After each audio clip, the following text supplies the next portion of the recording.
And keeping an eye on your health this afternoon, dyslexia is thought to be one of the most common language-based learning disabilities. It is the most common cause of reading, writing, and spelling difficulties. Our medical expert, Dr. Bose, shared his perspective on this learning disability. You remember Hans Christian Andersen, the fairy tale of the ugly duckling, where the story's a homely little bird, and this bird is suffering from abuse from others. And he's an ugly bird, and much to his delight and the delight of others, that this bird turns into a beautiful swan. And then it's a story of basically personal transformation.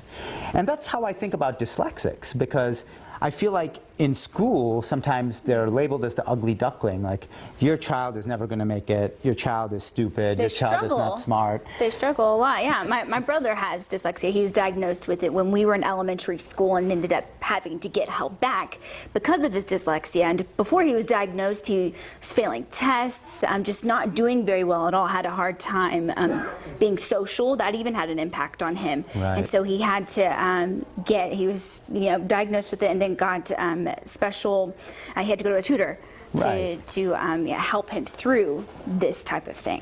And it's tricky because when they look at stuff, we'll look at this piece of paper here, like how they see the words and how they read. And this is what it's like to be a dyslexic person. Imagine you take a pen, and are you right-handed or left-handed? I am right-handed. So you hold it in your left hand and you try to write.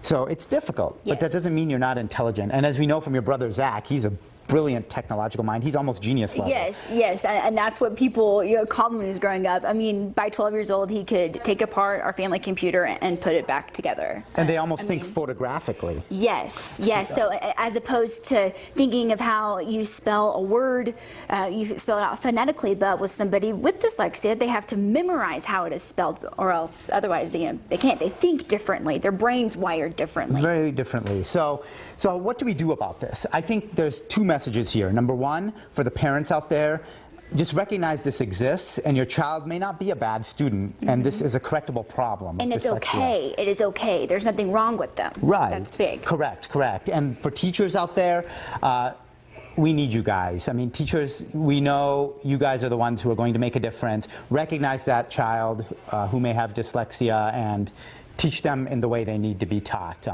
You guys are going to change their lives. Absolutely. Dr.